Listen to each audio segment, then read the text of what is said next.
хөтөлбөр маань цай авах зур мэдээллийн хөтөлбөрөөрөө цагаан дайрын музей дээр хүрэлцэн ирээд байна. Үзэгч та бүхэн мэдж байгаах цагаан дайрын музейн үзэсгэлэнгүүдээс би та бүхэндээ урд урдныхаа дугааруудад мэдээлэл болгон хүргэжсэн. Тэгвэл өнөөдрийн үзэсгэлэнгийн нээлтийн ажиллагаа бусад үзэсгэлэнгүүдээс онцлогтой юм байна. Юу вэ гэхээр цагаан дайрын музейн хувьд анх удаага гадаадын уран бүтээлчтэй хамтарсан үзэсгэлэнг өнөөдрийн хувьд нээгээд байгаа юм байна. За өнөөдөр энд үзэсгэлэнгээ нээж байгаа хүний хувьд бол Люксембург хотод одоо мэндэлсэн Макс Дофин гэсэн уран бүтээлч байгаа юм аа. Ингээд үзэгч та бүхнийгээ тэгэхээр уран бүтээлчтэй уулзуулъя. Өглөөний мэндийг хүргье. Morning. Сайн байна.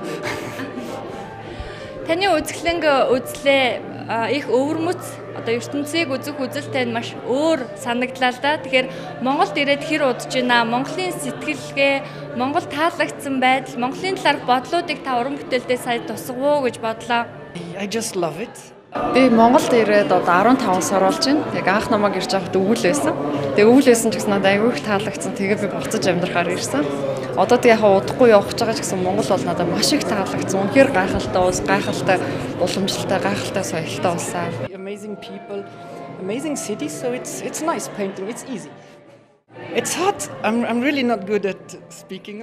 Яг нь ер нь бол мэдээж ярих бүтээлүүдээ монголыг бичсэн. Гэтэ яг уран зураач хүний үед гэх юм бол яг тайлбарлахад надад хэцүү байна л да. Гэтэ яг нь ер нь бол миний үед ингээд гудамжинд гараад шууд зурдаг тий. Яг ингээд шууд харагдаж байгаа юм а зурдаг. Тэртээ яг зураач хүн гэдэг бол яг нөгөө үгээр гэхээсээ илүү уран бүтээлээрээ өөрийгөө илэрхийлдэг учраас надад бол яг одоо ер нь л яг надад энэ ингэж л харагдсан гэдэг утгаараа уран бүтээлүүдээ хийсэн. And I've stayed a couple of days and months even, so nice. Таны одоо үзэсгэлэнгүүд олон орнуудад гаргаж ирсэн байна. Тэгэхээр Монголд гаргаж байгаа үзэсгэлэнгүүд бол хамгийн анхны удаагийнх.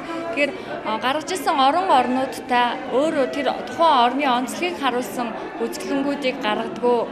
Yes, I would say so. I cannot not portray the culture. I don't know. It's maybe in me. Яг миний өмнө нь Европын өмнө нэг үзэсгэлэнгээ нээж өгсөн улсуудтай харьцуулахад бол Монгол илүү өвөрмөц ондоо байсан.